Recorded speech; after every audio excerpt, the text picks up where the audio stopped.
Well, I'm certainly going to hope that this picture is going out live and that people can see it.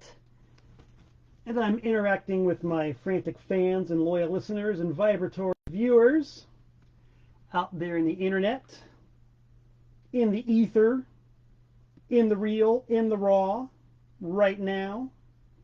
You can see the address right there. That's a genuine, honest-to-gosh mailing address.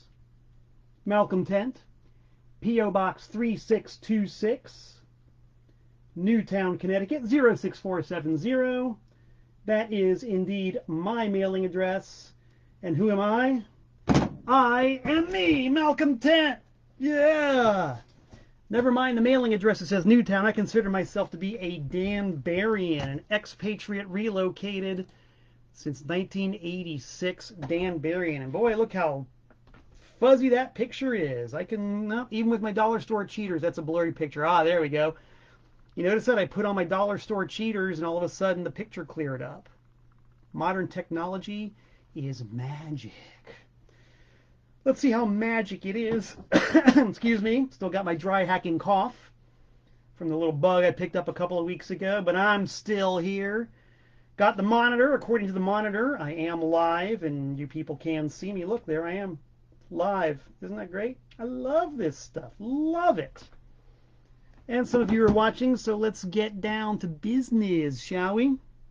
This is indeed Tent Talks Tunes, and I'm here to talk tunes with Y-O-U. First, before we dig into the tunage, let's do a little check of the action that I've had in the last week, in the intervening 167 hours since I last went live on the internet. As you might have guessed, I like to check the mailbox periodically, and this indeed was a box I got from my friend Callie out in California, and Callie knows me well. This is not a complete live unboxing because this box, when it arrived on in my P.O. box, was heavy. It was heavy, dense, packed, crammed, jammed, but not spammed. It was full of stuff.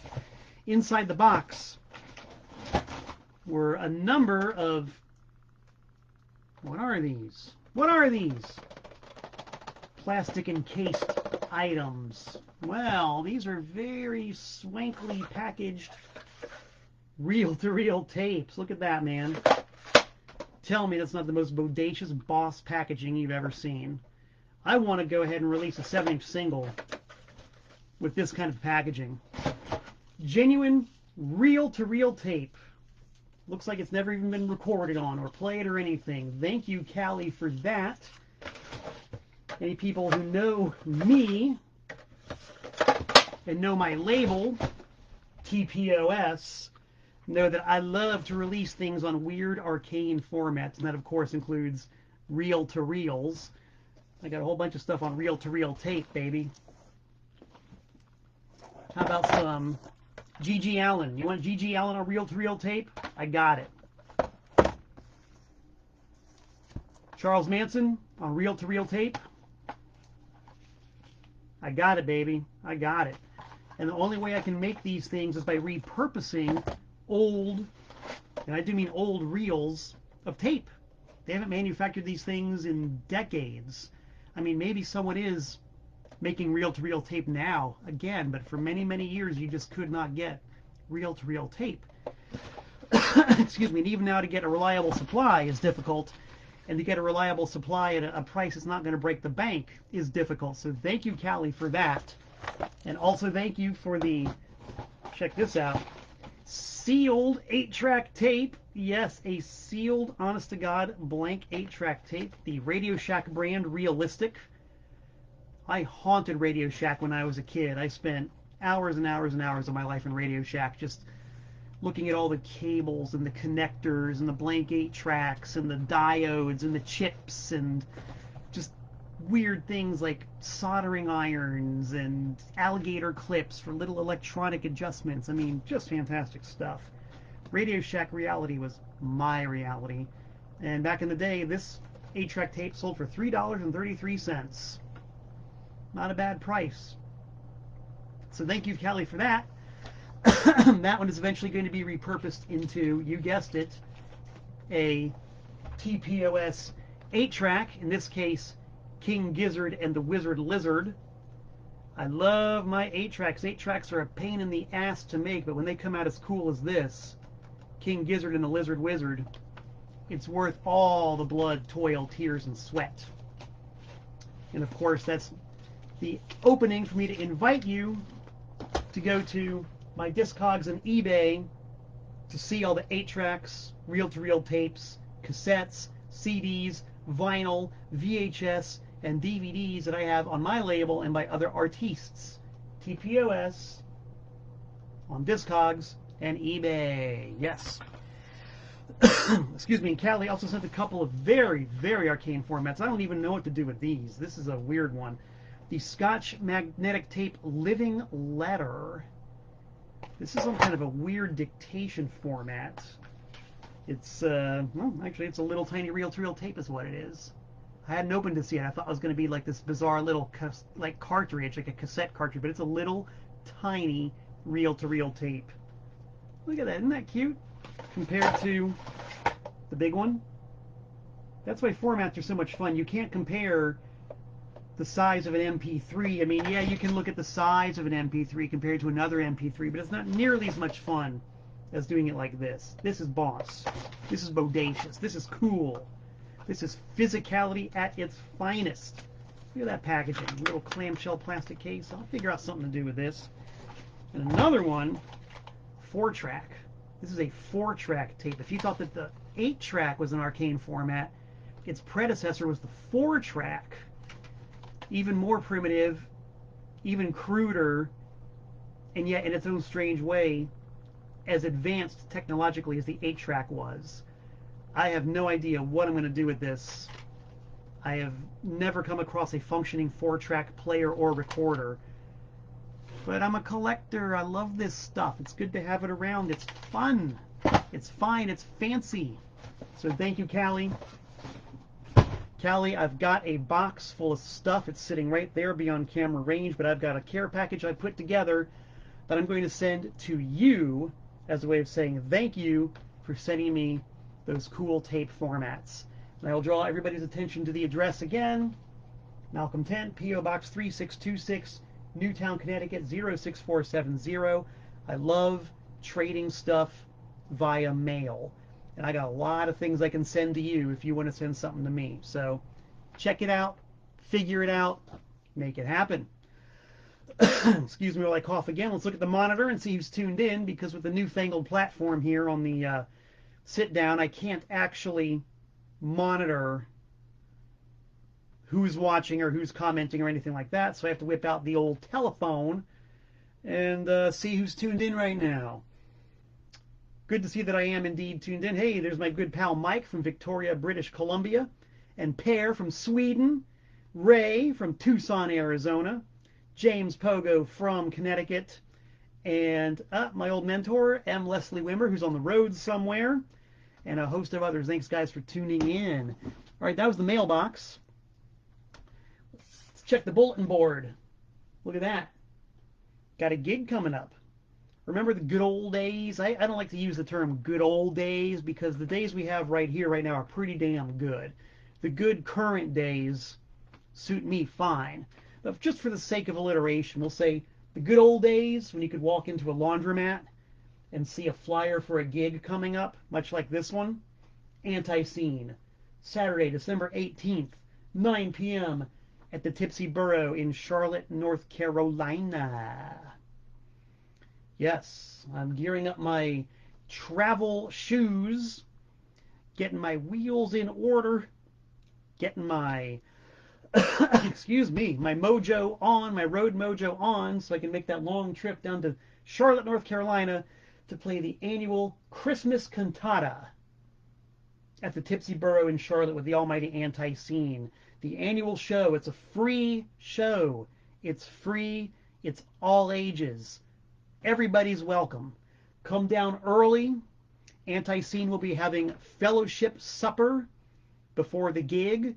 We like to sit down and have some delicious Tex-Mex food with all you people and talk and hang out and do all the fine, fun things that bands do. We love it. It's one of the highlights of our year as a band. December 18th, come on down.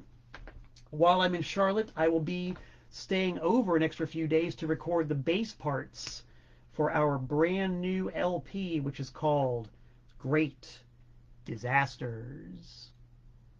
You might wonder, what's so great about disasters? Well, when Anti-Scene has an album about great disasters, you know that those disasters are going to be great.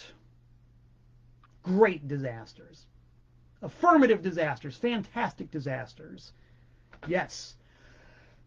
We've got a big old passel full of songs cooked up, and just speaking for myself, while I was recording the bass parts, and especially after playing them back, I was marking out like a fanboy. I was like, oh God, this sounds so good. This is great. I love these new songs. Listen to the bass playing on that. Oh, never mind the guitars and the vocals and the drums. Wow, this is great. I'm loving this band. I love this band. It just so happens that I'm in the band. So I promise great things for Great Disasters. Bass parts to be recorded right there in Charlotte around that time in just a couple of weeks. Release date, don't know. That's in the laps of the gods and in the hands of TKO Records. But it's gonna happen. I was cleaning out my car after my last epic trip to Ohio and North Carolina. And I found a really cool item that dropped out of my travel bag. And I'm glad I found it. This is from my pal Sophia in Pennsylvania. I met her at the Devotional Devo fan gathering, and she gave me some clippings from Popular Mechanics magazine from sometime in the 1970s. And I don't know if you can read this, but this is an actual, let's try to see if the zoom is going to work on this thing. Actual, genuine ad from Popular Mechanics in 1970 whatever, soliciting song poems. Yes, song poems. Doubtlessly, if you've watched Tent Talks Tunes, if you've heard my radio show, Mr. Tent's Wild Ride, you've heard a lot about the song poems. It's pretty much too much for me to go into right now, but the song poems, look it up if you want to know what a song poem is. An upcoming release on TPOS is an anthology of song poems that I have found in the wild myself. There are some amazing collections of song poems out there, excuse me, on various formats, and I'm going to jump into those murky waters myself. Song poem records are simultaneously very common, but very hard to find. They're only common if you find a motherlode somewhere, and it helps an awful lot if you know what you're looking for. Labels like MSR, Preview, and even ones that are completely nondescript. I don't know what PAMI is or anything about it, but that's a song poem label. So on TPOS, sooner and or later, Hallmark, that's another one. Actually, Hallmark, I think is the way they spell it. Hallmark. There's going to be a collection of song poem records taken from this very, very pile of 45s. And so that's my invitation to you. Do your research on song poems and get a clue as to why this is going to be a wacky, wild, wiggy, woolly, wonderful collection of really, really nutty music. And thank you, Sophia, for the ad, which will be part of the cover art for that collection of song poems on TPOS. All right, let's heist the jug of Danbury Tap and take a swig.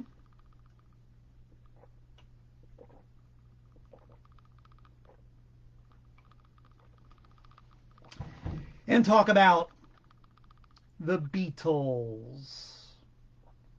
I know. I saw my first post today saying, I can't wait for the day that I can look at my news feed and not see anything about the Beatles. I can appreciate that. I'm not about the hype. I don't like hype. I don't like targeted ads. I don't like corporations. But I do like the Beatles. I love the Beatles. I'm going to ask a rhetorical question. Who doesn't? In fact, maybe you guys want to answer. Anybody out there who don't like the Beatles? Chime in. I want to see. I want to see representation from people who don't like the Beatles. Because I do know people who don't like the Beatles. I really do. I genuinely know people who don't like the Beatles. Let's see if anybody else here is who's watching who does not like the Beatles. Well, first of all, Callie says he's glad that I dig the package. I certainly do. Hope you saw that I've got something in the mail for you.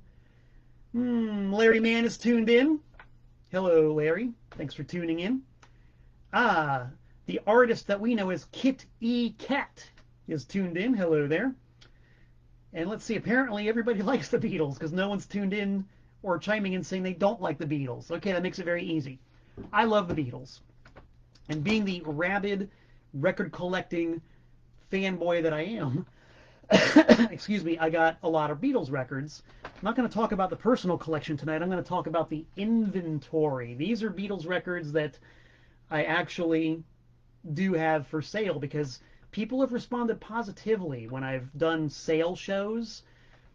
And I'm always kind of awkward and weird about that because I don't really like to sell so much. You know, I don't like sales people. I love talking about cool records that make me very happy. And at the same time, I make my living by selling records. So I'm going to talk about records that make me very happy that also happen to be for sale. And, you know, pretty much every one of these has run the gauntlet. I've had every one of these has done at least a little bit of time in my personal collection. Because a dude I used to know when I had my brick and mortar store gave me real sound advice. He said, listen, you don't have to sell everything immediately. If you like something, hang on to it for a little while. Enjoy it. You can always sell it later. You don't have to sell right now. Have some fun with it. Use it for your own nefarious purposes for a brief spell. Then sell it. And I thought, you know what, that's great. That takes a lot of the pressure off. Because when I get something like this, an original bona fide songs, pictures, and stories of the fabulous Beatles on VJ Records, my first inclination is to put it in the collection, which I did for a while.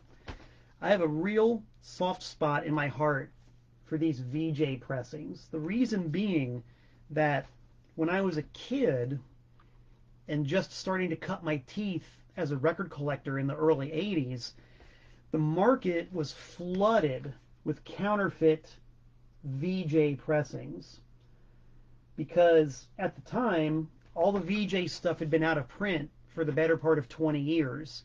The label was completely defunct. There wasn't anybody around to enforce copyright or ownership. So any quick-thinking fly-by-night guy with a record press could whomp up a big old trailer load of these and sell them. And there was somebody who had a huge operation doing just that. They pressed up train loads of counterfeit out-of-print albums and sold them all in the cutout bins, which was a very smart way of doing it because who pays attention to the cutout bins? You know, nobody cares about the $1.99 rack over there at the local dime store. And, you know, by selling them as cutouts, you could legitimately claim, well, we just got these as a big load of remainders from some warehouse in New Jersey.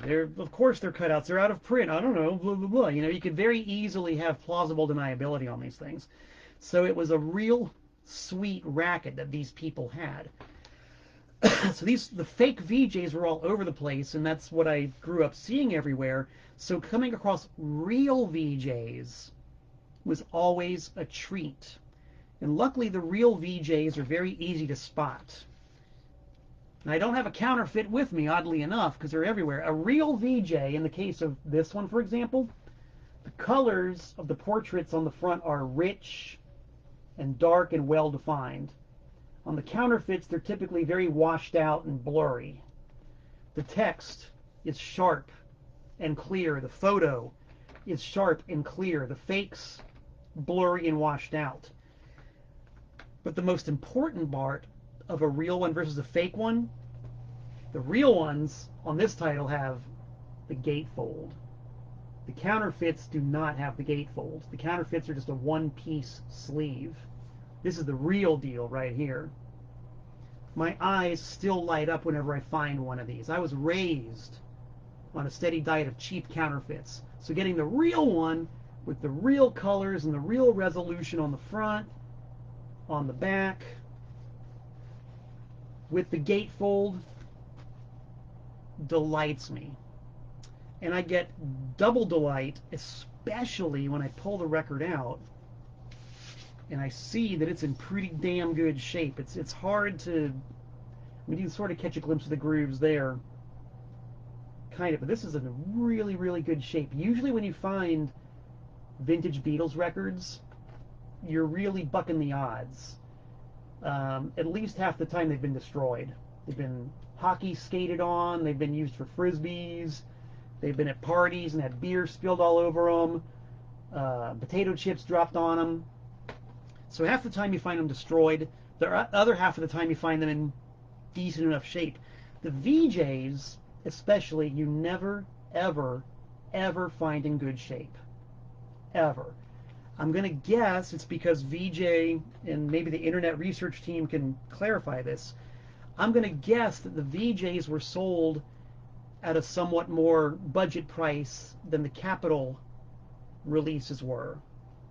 Because you see them a fair amount of time out there, but you always see them wrecked. So my guess is that people bought them more cheaply and therefore didn't really take as good care of them as a more expensive record. Just my guess. So this is a real one, and same deal, you can tell the real ones from the fake ones because the real ones have the color band around the edge of the label. Well-defined colors, clear colors, bright colors. The fakes will occasionally have colors, but they're mostly shades of gray and black. And most of the time, it's just black labels. So to see a real VJ with the bracket label, with the white text, the silver text, and the full color rainbow, you light up my life. You give me hope to collect. I love you so, 'cause you're not wrecked. I make this stuff up all day and all night. But yeah, it's real. It's VJ. The tag that I made for it says it's in better shape than 80% of the copies that I find out there. It's not mint, but I've played it. It sounds great. These original pressings from the 60s just sound so good. Full-blown mono. This is real mono, the way the stuff was originally mixed and sent to the US in glorious mono. Sounds great. Plays beautifully. Cover's got a little bit of splitting, but it's, like I said, in better shape than 80% of the ones that I find. The gatefold's intact. It's not a bad copy. Not a bad copy at all. And it was in my personal collection for quite a while. First Beatlemaniac with a $50 bill takes it. And if you don't take it, I'm going to keep it. Win-win. Now that, of course, was the US version, the original US. Well, actually, I have to backtrack a little bit. You'll notice one thing I'm going to point out. The label of this album, the Songs, Pictures, and Stories of the Fabulous Beatles, the label says Introducing the Beatles. VJ Records was in such a complete and utter frenzy to cash in on Beatles albums while they had the contract to release this album that they repackaged it as Songs, Pictures, and Stories, as the Beatles versus the Four Seasons, as Jolly Watt, the Beatles and Frank Ifield. But on every single one of the straight repackages, they didn't bother to change the label text. They all say Introducing the Beatles. Every one of them. So it's not a mismatch. It's simply a great example of early 60s fly-by-night capitalism trying to make as much money as they possibly could with the least amount of effort in the shortest period of time. Too much time and effort to redesign the labels, but they could bash out a cover real quick. So they just kept pressing these things as is and stuck them into new covers. pretty funny. I should mention, too, that this has an original VJ ad inner sleeve, including the great gospel artists of VJ and other fine albums of significant interest. How's that for truth in advertising? So that's the US pressing. The UK version, and I know we've seen this photo a lot. If you're on Facebook and you've got a newsfeed, you've seen this photo a lot. Well, this is the original album that photo appears on. The Beatles, Please Please Me, their first album from 1963, as released in the UK, and as Capitol Records in the US refused to release. True fact. Capitol Records in the US of A refused to release Beatles records at the very beginning. The mother company in England, EMI, suggested that Capitol release the early singles and the first LP by this incredible new band from England that was just burning up the charts and breaking all sales records and causing hysteria. Capitol said, nah, we're not going to release that English shit. We got a good thing going over here in the USA. We got Al Martino. We got the Holly Ridge Strings. We got Sammy Davis Jr. We got Dean Martin. We got Doris Day, for all I know, but you know what I mean. They had a lot of really bland, middle of the road, generic bullshit pop music that they were making millions of dollars off of. And they didn't want any English, limey, pale-faced, pimply Brits coming over and upsetting the apple cart. No, no, no, no, no. You can bet that whatever division chief was in charge of Al Martino did not want Beatles records encroaching on his turf. So the Beatles got a resounding thumbs down from Capitol Records in 1963. So what could the Beatles do, and what specifically could the Beatles management do? Obviously, they wanted to break the American market because there's a lot of money in America. And all the great music comes from America. Of course you want to break the American market. So since Capitol would not release this album in the US, George Martin, I believe, farmed out deals for whatever American label he could possibly get to release Beatles records, which is why you have the American version on VJ, a small R&B label out of Chicago. That's how VJ got the rights to the first Beatles record, because Capitol didn't want it. And pure dumb luck, when Beatlemania hit, when Capitol was finally coerced, forced, screaming and crying to finally release Beatles records, VJ was like, hey, wait a minute.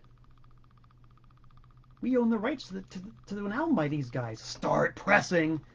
And that's what happened. They had the rights to that album for, I believe, 1 year. And boy, they made hay during that year. Oh my God. Boy, did they make hay.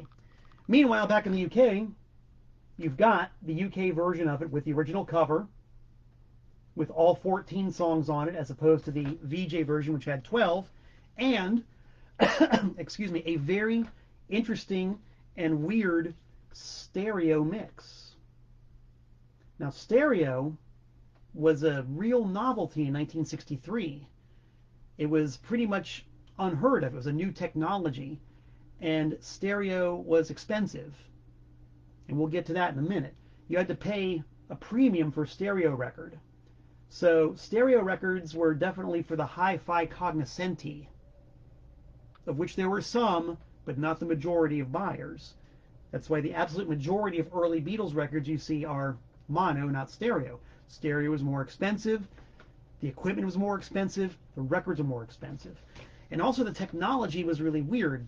It was basically viewed as a novelty. Like the real art of stereo mixing hadn't been born yet. So on these very early stereo records, the engineers would go for like the most dramatic stereo possible. If you've ever seen records on the Command label, which you can find in almost any dollar bin anywhere, their whole thing was what they called ping-pong percussion, in which the sounds just bounced back and forth wildly from one channel to the other. And when you play them on headphones, it sounds like somebody's running floss between your ears and cleaning your brain out. That was the effect they were going for, the sheer novelty of being able to hear different sounds from two different speakers. And that's kind of what they went for on these original stereo mixes of Please Please Me. On this record, you basically have most of the instruments in one channel and most of the vocals in the other channel. It's very strange, it's very unnatural, it's very disconcerting. But that shows you where stereo was at the time. I mean, I'm sure the people who heard this for the first time were like, wow, amazing, it's coming at me from both sides, incredible. There's the voices, there's the instruments, caramba, hell of a novelty. Excuse me, the first Bob Dylan record was mixed the same way, only very hard pan. It's all acoustic guitar in one channel and all vocals in the other. Very strange way to listen to a record. But if you've got a receiver like the one I do that's got a mono switch, dude, all you do is hit the mono switch and there it is, in mono, full-blown, the way it was intended, mono. And it just comes at you, boom, and it sounds fantastic. So that's the twisted Byzantine story of the stereo Beatles Please Please Me, and why for many, many years there was no such thing as this record in the US of A. But here's a UK pressing. I got it. This is an early 80s pressing with the black and silver Parlophone label. Vinyl is fresh and minty. It was in my collection. I've played it a lot. Sounds great. First Beatlemania out there with a $20 bill gets it. So already we've got a 50 and a 20. And here we are at about the halfway mark. Let's take a look at the monitor and see who's got comments. Any anti-Beatlemaniacs out there? Let's see who's got what to say about what. Oh, we got a lot of comments going on. Yeah. A lot of people got things to say. Oh, yes. Yes. And Ray Gelman says, was I just cribbing Debbie Boone? Of course I was. I'm a child of the 70s. Debbie Boone lit up my life for about a minute. I'm just going to plow through a few things I have. You know, everybody knows this. This was passed off as the first Beatles album by Capitol. It, of course, is a bastardized, hybridized version of the second Beatles album, Meet the Beatles. This is a decent starter copy. It's not mint. Plays okay. So you can see the cover's got some issues, but if you want to start somebody on a Beatles collection, spend $5 for this non-glamorous but totally playable version of Meet the Beatles. Nothing wrong with it for $5. If you want to go a little bit higher, we've got a really nice copy of the so-called Beatles' second album, which is a hybridized, bastardized version of the first album and the second album and a couple of singles. This is Capitol marketing at its best. This album was only released in this format in the USA and I think Germany. Maybe Japan. When you start getting into the territories of Beatles records and the way they were released in one country versus another, it gets to be labyrinthine. It gets to be nuts. I'm just saying, for my intents and purposes, this is a very nice, clean copy of the Beatles' second American album with those great Capitol graphics on the front. Original inner sleeve. And here's a good example of why Capitol didn't want to release Beatles records in the U.S. Let's take a look at what the Beatles were up against. Ray Anthony, Stan Kenton doing artistry in bossa nova, the San Quentin Prison Choir featuring Tennessee Ernie Ford singing hymns, Peggy Lee, Jackie Gleason, the Kingston Trio, Nat King Cole, the Lettermen, Frank Sinatra, Vic Damone. There he is. I bitched about him a second ago. Al Martino. That's the guy. That's the guy who blocked the release of Beatle records in 1963. I don't know if he did personally, but his record company didn't want any competition for Al Martino. No competition. No competition for the Bossa Nova, baby. No Beatles records. We want Bossa Nova. So look at that. Real history. Not a single Beatle record on this sleeve either. They were probably still hoping the Beatles would go away at this point. Love it. It's an original Capitol rainbow label. I've often wondered if it was coincidence or design that the VJ label resembled the Capitol label so closely. The original VJ label had an oval logo too, so it bore more than a passing resemblance to Capitol.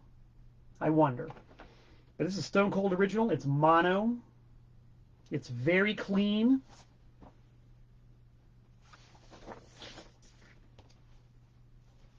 Marge wrote her name in very small ballpoint pen on the front.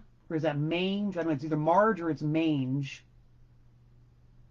If you're the lucky buyer who's got a $20 bill, you can tell me. Maybe your glasses are better than mine. This is one, God, this one technically still is in the personal collection. I really love it.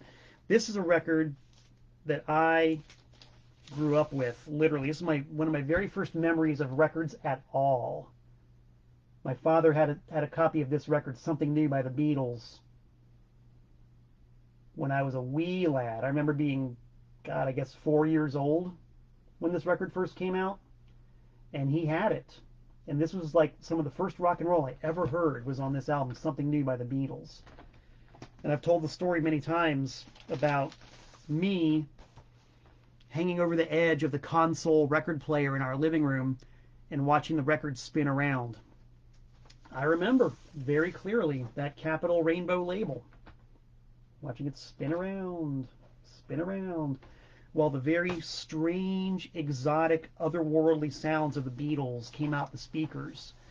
Like, I had heard plenty of AM radio when I was a kid, WQAM, WFMU, WFUN, WQAM, Miami Hit Radio. I loved it. This record didn't sound anything like what was coming out the speaker of our little radio in the living room of our house. This was like really exotic, strange, weird music, and I loved it. Whatever it is, it clued right into me.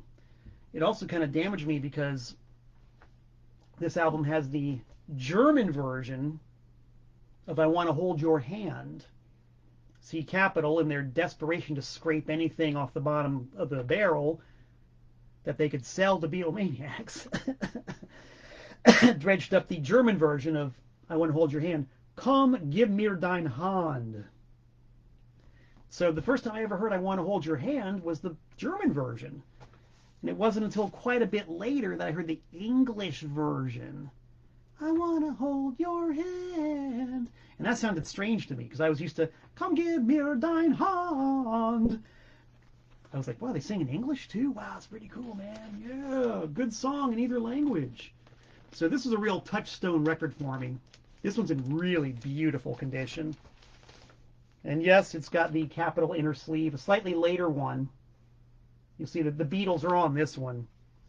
By now, Capitol had given up, and they'd resigned themselves to actually selling Beatles records, so they put the Beatles on the inner sleeve. Note that's the trunk cover of Yesterday and Today.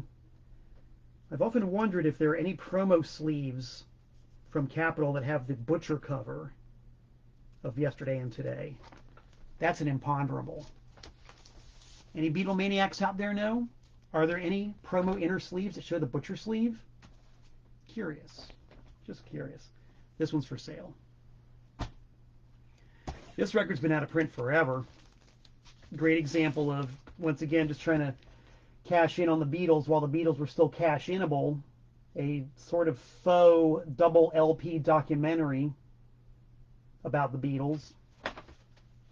Gatefold sleeve, double album. It's got some awesome pictures in it. And that's a great graphic right there. I mean, that's 1964. That's punk rock. That's Husker Du. Pretty good for 1964. I'm not an apologist for Capitol Records.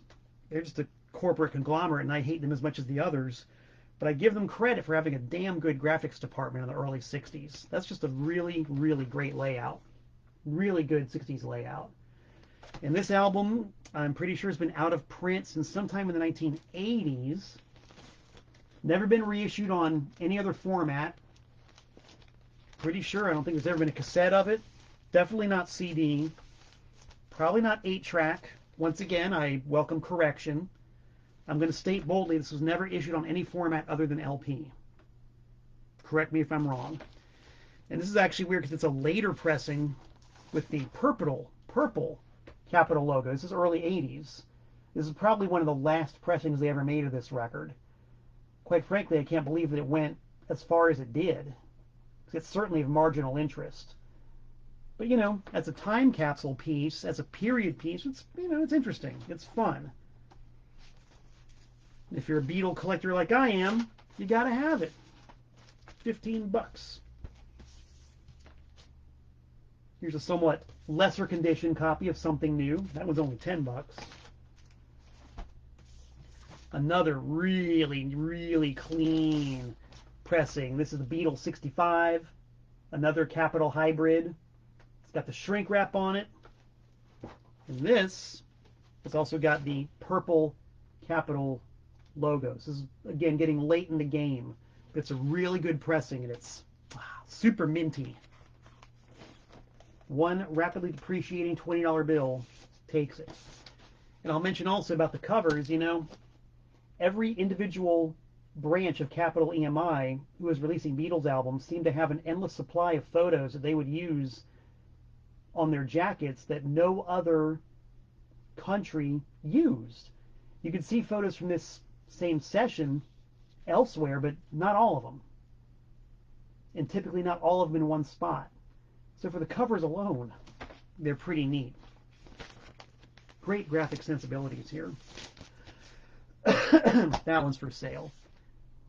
The US pressing of Help, which has a completely different version of the cover and track listing from the UK album. The UK album is 14 Beatles songs. This one I think is 6 Beatles songs and 6 soundtrack songs. But again, the cover, totally different.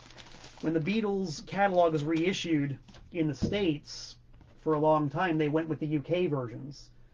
So I'm not exactly sure what the status is now, but these US versions for a while were not on the market in any way, shape, or form. And one could argue the merits of the various covers and the track listings. And does anybody really want to hear the Holly Ridge Strings doing Help? I don't know. But as George Harrison himself would say, it's in the soup. It's out there. These have been released. They're part of the story. You can't unwrite history. You can't revise history. History is real. History is a thing. This is history. History is also for sale on Tent Talks Tunes. Beetle Six. Another beautifully fresh, minty copy with the shrink wrap still on it. This is an interesting one in that it is the early 70s green Target label, as it's called. And when I was a lad and I was buying Grand Funk records, they looked like this. They had either the green Target label or the red Target label. And this is another, in my opinion, classic graphic design from the 1970s. And these Target labels are a little bit hard to find because they were the transitory ones between the black rainbow label from the 1960s and the 1970s reissues on Apple. The entire Beatles catalog was reissued on Apple in the 1970s. So the green Target label was relatively short-lived. You do see them out there, but not nearly as often as either the black ones or the apples. And certainly not in this beautiful condition with the shrink wrap. And note another Capitol hallmark. Let's see if I can get a... You can see it's got the promo hole in the front cover. I can see you. I don't know if you can see me. Promo hole. A disproportionate number of Capitol records have a promo hole. or cutouts or punch outs or free perforations in them. Rumor has it that there was a brisk business in capital promo albums of Beatles pressings in the 60s, 70s, 80s, 90s, 2000s. Rumor has it. Here's a good one. Oh my God. Before I get into this next good one, let's take a periodic check and see who's watching and see what kind of commentary we got. Let's see. Compliments on my shirt. Thank you. Thank you. I like to wear safety orange while I'm on Tent Talks Tunes. Unless, of course, you're talking about the Malcolm Tent Rocks t-shirt. I'm very fond of it, too. These are also for sale. If you want to walk around town looking extra good, looking even better than you do now, Malcolm Tent t-shirt will help you out. I have a number of them in very interesting sizes. Hit me up directly. Yeah, look at that. We got a whole dialogue going on here. Very good, very good. Callie says his first ever Beatles record at the age of 5 was a 7-inch single of Helter Skelter. Whew. That's a hell of a way to start a listening career at the age of 5. Helter Skelter? Wow. That's almost as good as me discovering Grand Funk at the age of 7. To Helter Skelter and raw noise, distortion, sludge, and feedback being introduced to fresh young brains. I drink to that.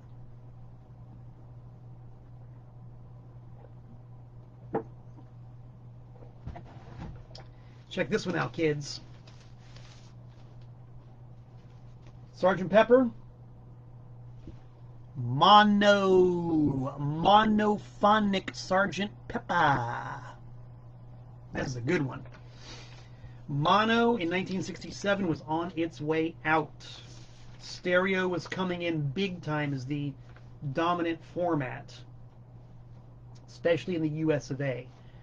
Stereo records, from what I'm told, excuse me, were still more expensive than mono. You had to pay an extra $1 for a stereo record. So mono records for a long time were the cheap alternative. People without a budget, people who didn't care as much would typically go for the mono pressings, even this late in the game. So mono Sgt. Peppers are not as 100% rare as, let's say, a mono Magical Mystery Tour, or especially a mono White Album, but they're still fairly rare, and they're rare as hell in good condition. It's like I was talking about with the VJ records, which were less than the regular Capitol records. Monos were less than stereos, and therefore maybe not looked at or looked after as carefully as a more expensive stereo record. So whenever I find mono Peppers, they're usually just fucking whooped. I mean, ghastly condition. This one's in real nice shape. Not mint, but as I said about the songs, stories, and pictures, it's in better shape than about 80% of the ones I find.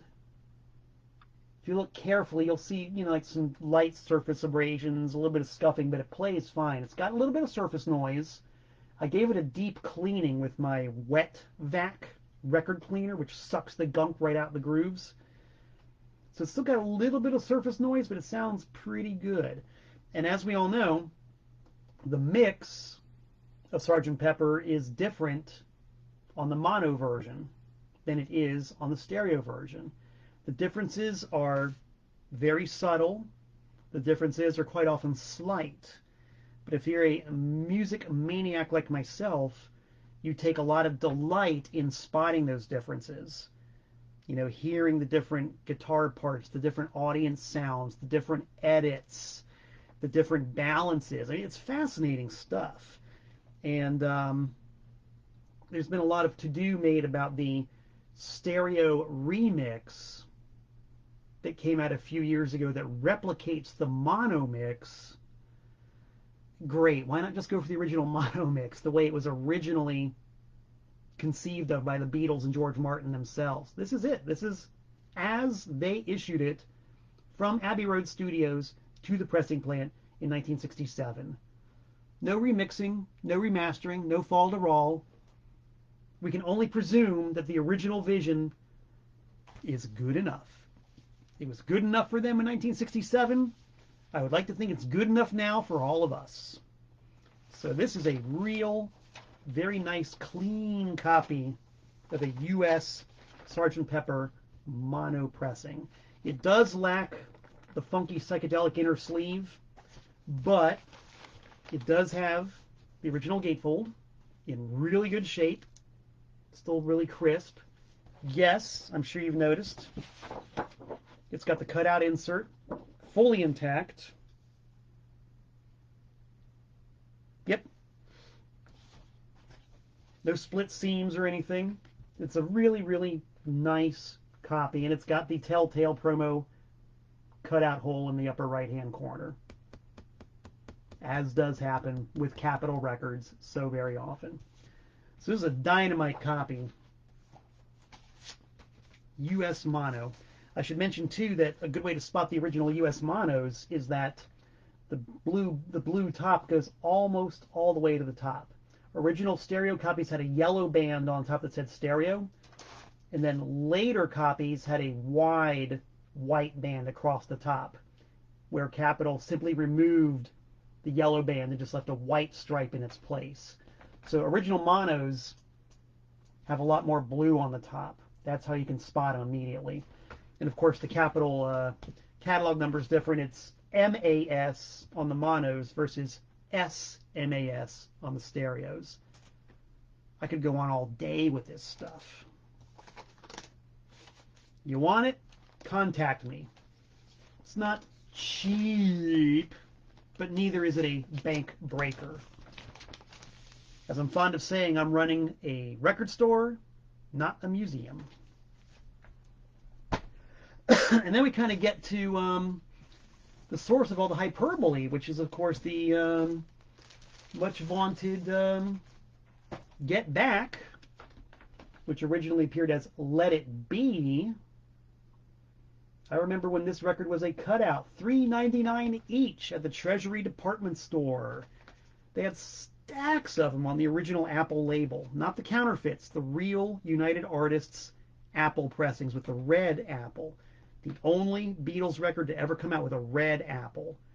And in fact, I'll go so far as to say the only Apple record of any sort with a red apple was the original Beatles Let It Be.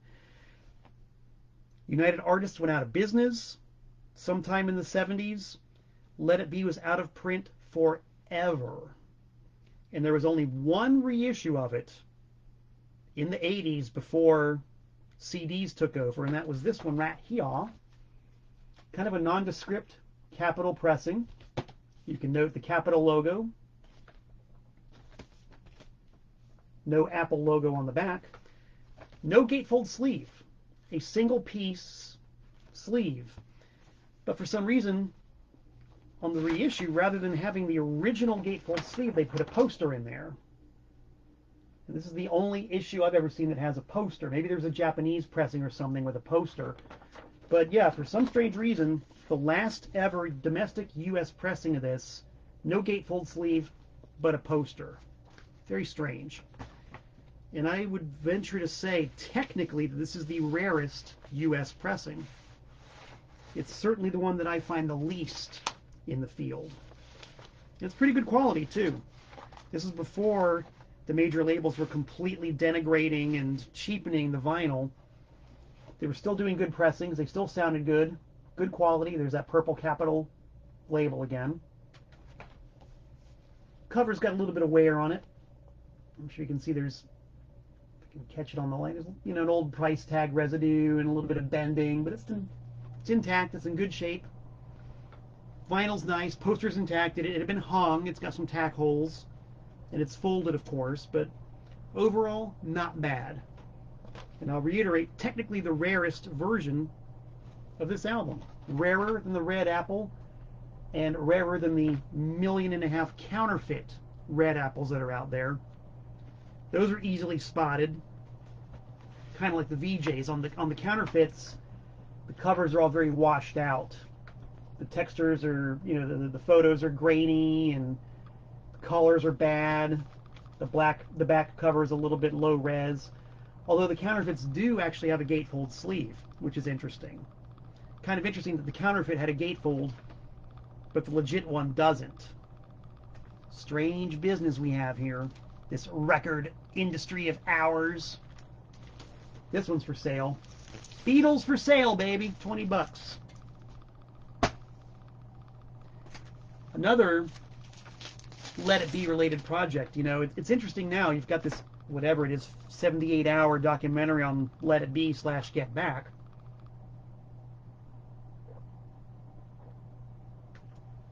For so many years, for years and years and years, the actual contents of the whole Get Back, Let It Be thing were a mystery. Like, nobody had really heard any of this stuff except for a couple of leaked tracks here and there. But the actual, like, what they actually did for the entire month of January in the studio was a mystery. Nobody had heard any of it until sometime in the late 70s, early 80s, tapes started to leak out. And of course, when that happened, the, as we like to call them, fan club albums started appearing. And just to show you how, what the state of the art was, this here double LP entitled In a Play Anyway, which came out on the, I believe it's a Circuit pressing. It's not Circuit. Circuit. Interesting. Double LP, and what it is the soundtrack to the original Let It Be album. And that's how hard this stuff was to get at the time, because the film Let It Be hadn't been seen in years. Years. So for somebody to actually have a good, clean sounding audio recording of the Let It Be soundtrack was cause enough and celebratory enough to press a double LP of it, because you weren't going to hear it any other way. And whoever did it did a really good job with the front cover. Great graphics. Nice graphics on the back. Sounds awesome. Sounds great. Sounds like it's literally taken off the direct line from a 16 millimeter movie projector. It's on the Circuit label. Circuit being the people who brought you the Decca tapes, which is a whole other story in itself. Nice and clean. I was playing this one just the other day. To me, this is definitive, because as you listen to it, and you go from side 1 to side 4, you really hear, right before your ears, you hear the songs take shape.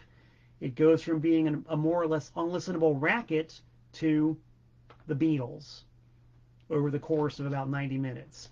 It's really cool. Really, really cool. Still, you know, for someone of my generation, the definitive experience of the Let It Be Get Back sessions. I haven't seen the new movie yet. I want to see it. That's the whole reason I'm doing this today, is because I'm really curious about what this Get Back thing is all about. And I am one of the dudes who I'll watch the whole thing from start to finish. I'm that much into the Beatles. I love them so much. I'll watch the whole damn thing. So that might redefine my worldview, but as it stands right now, here on this episode of Tent Talks Tunes, the Let It Be movie and album are still definitive. So that's where it stands right now. So if you want a glimpse into that worldview, this LP is a great way to do it, because up until only very recently, this was the definitive version. And I think it holds up very well. And yeah, it's for sale. I held on to this one for a long time. But it's for sale. So let me know. And gosh dang, I didn't even get into the singles. I've been here for an hour. I didn't even get into the singles. Singles left to be another episode of Tent Talks Tunes. That is, of course, if you want to hear about the singles. I'm not here to belabor anybody or wear out my welcome. Leave a comment. If you guys enjoyed this show about the albums, leave a comment. Let me know. I'll talk about the singles soon. Because the singles, God, that's a whole universe unto themselves. We can talk about weird labels and strange pressings and exotic packages. The singles, man, that is a deep, bottomless well. So let me know. Leave your comments. I really want to see what you guys have to say about this and what your thoughts are and your opinions are. I, of course, will be logging in later to check it out and converse with everybody and hang out virtually. It'd be really cool. I, of course, draw your attention to my YouTube channel. All my past episodes of Tent Talks Tunes are archived on the Malcolm Tent YouTube channel. Please subscribe to it. Make like Chicago and make me smile. Make me smile. Don't make me walk around with a frown all day. Make me smile. Subscribe to my YouTube channel. And if you're in the mood, do some Christmas shopping for Beatles records with yours truly. Because that would be cool. Harry the cat, who is curled up as always on the sofa. He loves to eat. That money can buy a lot of cat food. Just saying. So, hope everybody's having a good time. Hope you're having a great winter solstice season. Whatever holidays you guys are going to be celebrating this month, enjoy them. Have fun. Good times. Be well. Stay sane. As for me, I hope to be back in about 167 hours' time. So until we meet again, this is Malcolm Tent saying so long from the Nutmeg State.